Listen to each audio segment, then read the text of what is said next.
Bismillahirrahmanirrahim.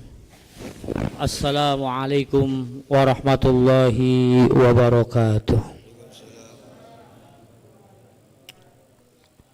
Alhamdulillahirabbil alamin. Alhamdulillahilladzi ja'ala ramadhana syahran mubarakan wa qiyama lailihi tatawu'an wa amila fin nahari wajiban wa sawabal amali fihi mudha'afan. Allahumma salli wa sallim wa barik ala sayyidina wa habibina wa syafi'ina wa maulana Muhammadin wa ala alihi wa ashabihi wa man tabi'ahu wa wala. Subhanaka la ilma lana illa ma 'allamtana innaka antal alimul hakim. La haula wala quwwata illa billahil aliyil azim. Amma ba'd. Hadirin wal hadirat, Bapak Ibu jamaah sekalian rahimakumullah, mudah-mudahan pada malam hari ini kita semua dalam ridha dan rahmat Allah Subhanahu wa taala. Salawat dan salam selalu teriring dan tercurah kepada junjungan kita baginda Rasulullah Muhammad sallallahu alaihi wasallam beserta keluarganya, para sahabatnya dan para pengikutnya yang selalu istiqamah menjalankan ajarannya sampai akhir zaman. Insyaallah kita semua yang hadir di sini besok fi yaumil qiyamah akan mendapatkan syafaatul uzma dari Nabi kita Muhammad sallallahu alaihi wasallam. Amin ya rabbal. Jamaah sekalian rahimakumullah, pada malam hari ini khususnya segenap para panitia ya memberikan judul khusus pada malam hari ini adalah bagaimana tentang keutamaan orang yang bersedekah dan kemudian celaka bagi orang-orang yang tidak mau mengeluarkan hartanya. Intinya itu. Jadi membuat Allah itu murka bagi siapa orang yang menahan daripada hartanya. Allah Subhanahu wa taala berfirman, wa anfiqu mimma razaqnakum min qabli ayyatiya ahadakumul maut fayaqula rabbi laula akhartani ila ajalin qarib fa asaddaqa wa akum minas solihin. Kata Allah, segenap para manusia yang punya duit, yang punya harta, anfiku mimma razaqnakum, keluarin, bahasanya begitu. Cepat segera keluarkan itu sedekah kamu, zakat kamu, ataupun daripada infak kamu. Cepat keluarin.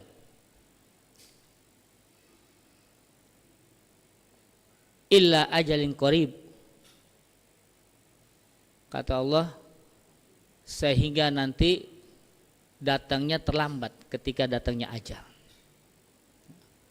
Wa anfiqu mimma razaqnakum min qabli ayyatiya ahadakumul maut, sebelum datangnya itu satu kematian.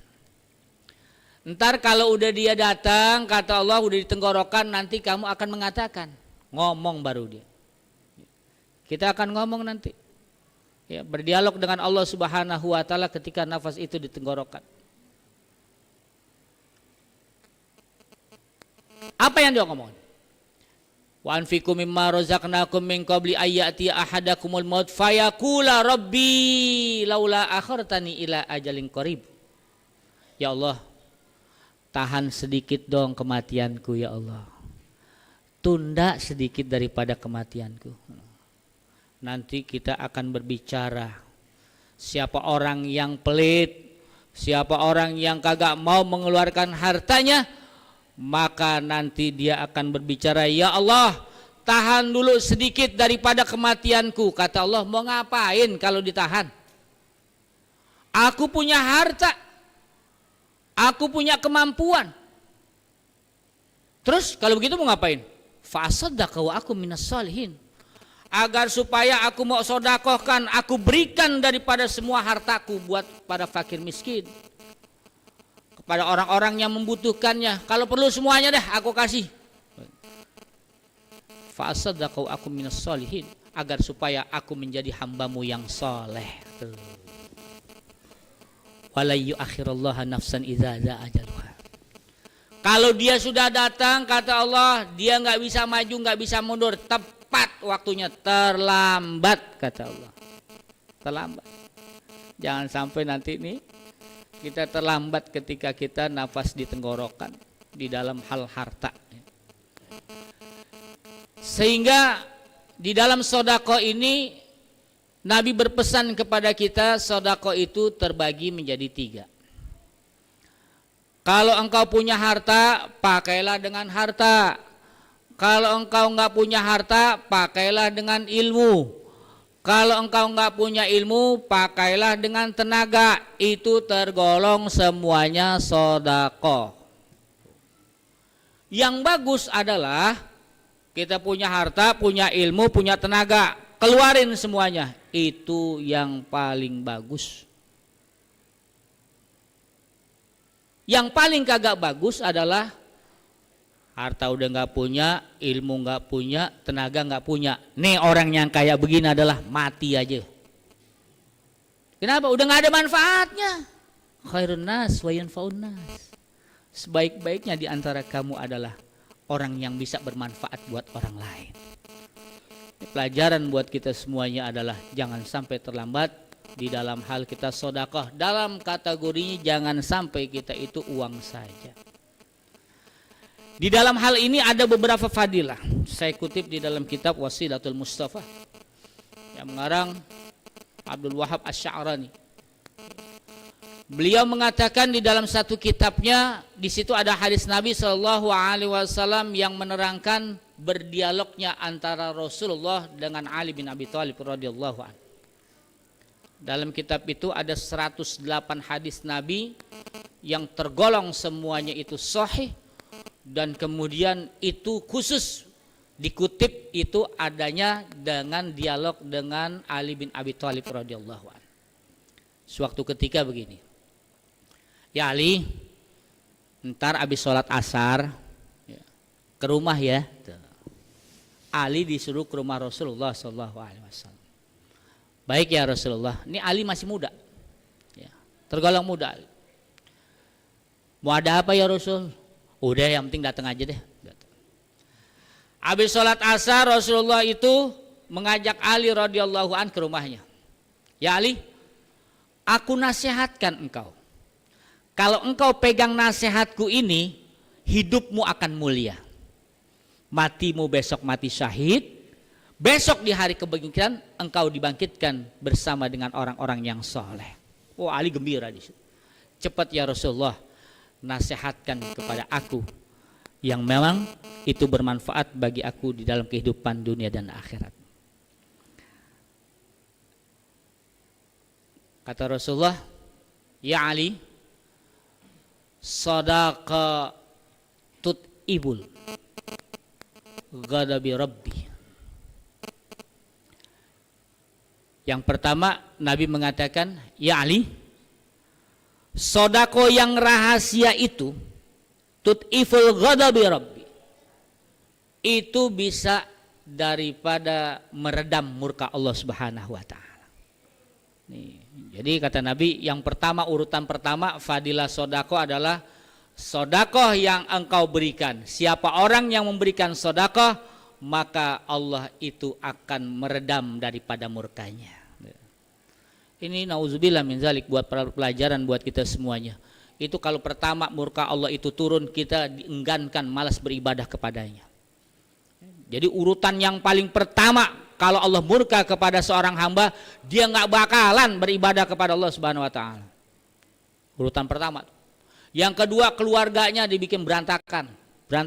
Nggak dasar agama, nggak ada. Orangnya orang pelit. Dan yang ketiga adalah lingkungan benci sama dia. Seluruh makhluk mendoakan dia dan melaknati dia. Jadi Allah Subhanahu wa taala nggak bakalan murka kepada orang yang bersedekah. Senang Allah. Yang kedua, apa itu ya Rasulullah? Wa tajlibul barokah. Yang kedua, siapa orang yang bersedekah akan memberikan keberkahan di dalam hidupnya. Hidupnya akan berkah. Apa itu berkah? Para jumhur ulama mengatakan, Al-Imam Ghazali, para sahabat-sahabat Nabi yang lainnya juga di dalam satu kitab saya baca itu, yang dikatakan sedekah penuh dengan keberkahan adalah yajibu katsiran minan nikmah. Artinya bertambahlah daripada kebaikan dari Allah Subhanahu wa taala. Jadi kalau kita sedekah kepada orang lain bisa bermanfaat, dirinya bisa makan, kemudian dia bisa beribadah kepada Allah Subhanahu wa taala, maka itulah yang dikatakan berkembangnya daripada kenikmatan dari Allah Subhanahu wa taala. Jadi kita punya rezeki, kita kasih orang, kita kasih takjil nih sekarang nih, kita kasih takjil, orang makan, orang minum, dia kuat beribadah, dia beribadah, kita kebagian pahalanya. Kenapa? Berkat kita tadi sedekah kepada dia. Kita singkirkan duri di jalan sehingga orang tidak bisa kena duri. Pahalanya itu besar. Besar buat kita semua. Itulah yang dikatakan keberkahan, bahwasanya berpanjanglah daripada ataupun bertambahnya kenikmatan dari Allah Subhanahu wa taala. Orang kalau udah sedekah senang aja, ya, girang itu.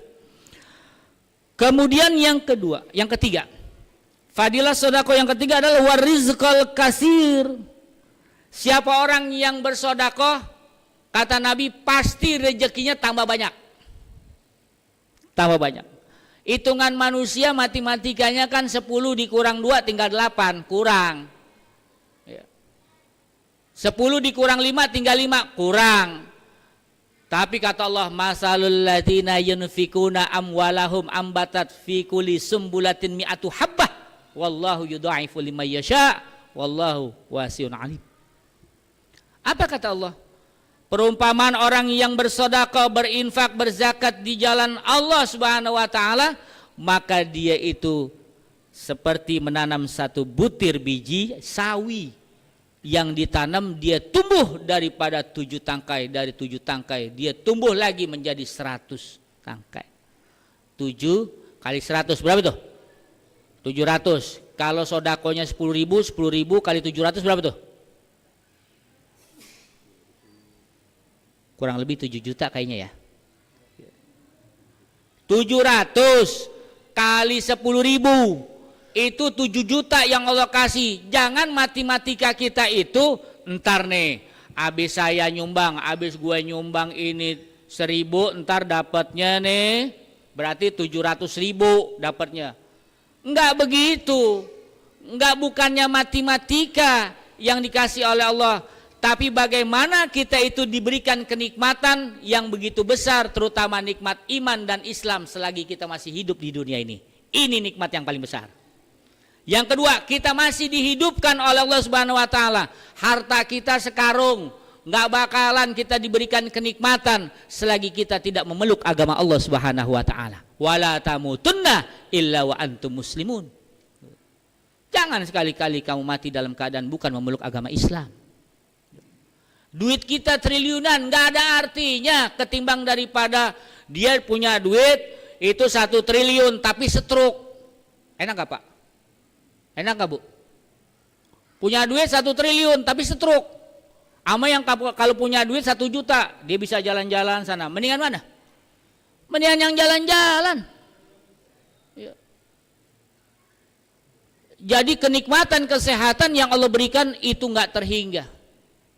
Jadi kalimatnya itu bukan 700 daripada 700.000 ataupun 7 juta, bukan. Nggak ada artinya nilai nominal tersebut. Ketimbang daripada kita sehat selagi kita itu kuat beribadah kepada Allah Subhanahu wa taala. Terus kemudian kata Rasulullah, ya Ali, kalau rezekimu itu Allah tambah, Allah kasih keluasan rezekimu, wabarik bis sedekah, cepet-cepet sedekah. Kalau memang kita itu punya kesempatan ada rezeki, dengan makanan, dengan tenaga, ataupun dengan ilmu, jangan pernah ditunda. Fa innal bala'i yanzilu qoblal bukur.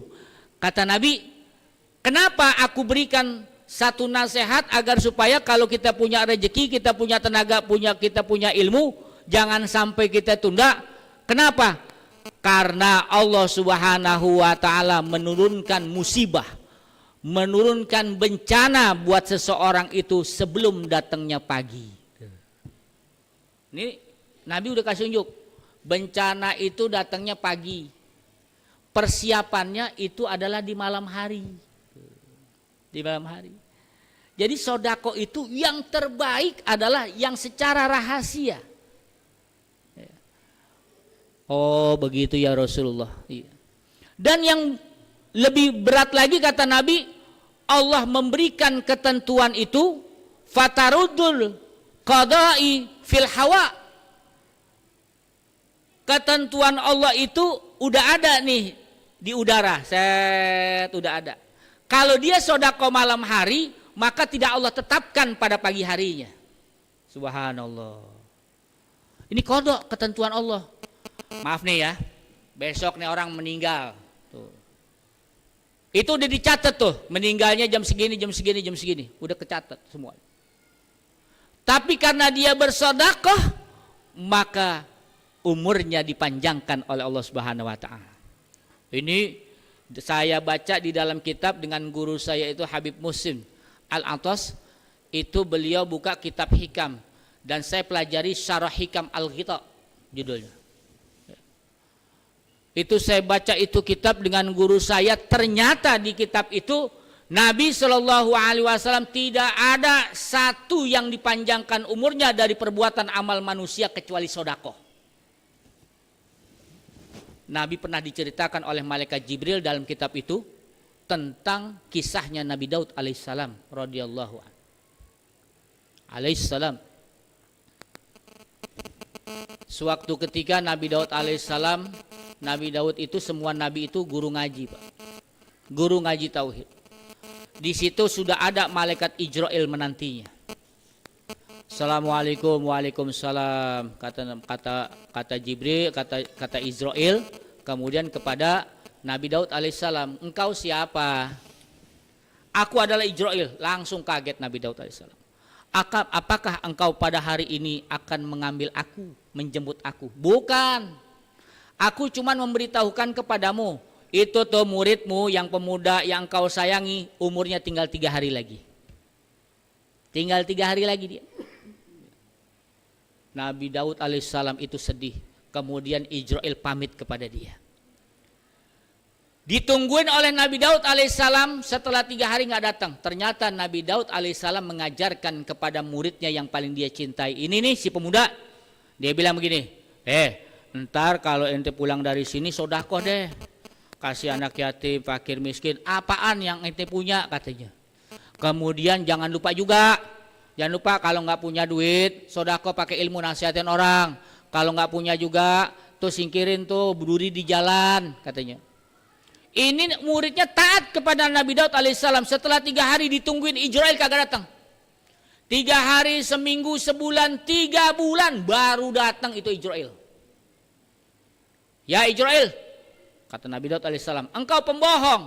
Kemarin kau bilang 3 hari umur muridku katanya. Sekarang kau datang 3 bulan kemudian. Apa yang menyebabkan dia bisa panjang umur sampai 3 bulan? Apa kata Ijrail alaihissalam? Setelah pulang dari sini engkau mengajarkan, aku melihat, dan Allah Subhanahu wa taala Maha melihat. Engkau ajarkan tentang sedekah. Ternyata muridmu ini mengamalkan daripada apa yang telah engkau katakan. Sehingga Allah Subhanahu wa taala berfirman kepadaku, ya Ijrail, panjangkan umur anak ini sampai 30 tahun lamanya. Itu dalam kitab Kasful Ghita judul. Itu hadis Nabi Shallallahu Alaihi Wasallam yang diriwayatkan Al Hakim radhiyallahu anhu. Jadi artinya tidak ada satu amalan yang bisa memanjangkan umur kita, yang kita selalu ingin beribadah kepada Allah Subhanahu Wa Taala kecuali sedekah. Sedekah. Ya. Tapi kata Nabi, syaratnya itu sedekah yang diterima oleh Allah Subhanahu Wa Taala ada 5. Nih harus tahu nih kita nih.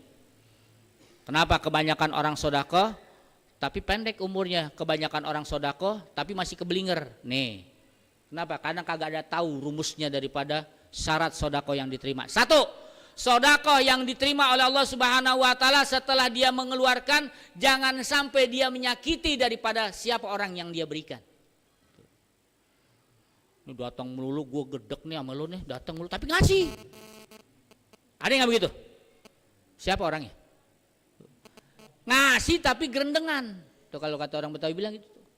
Ngasih tampang mukanya lecek. Ya dia lagi yang datang.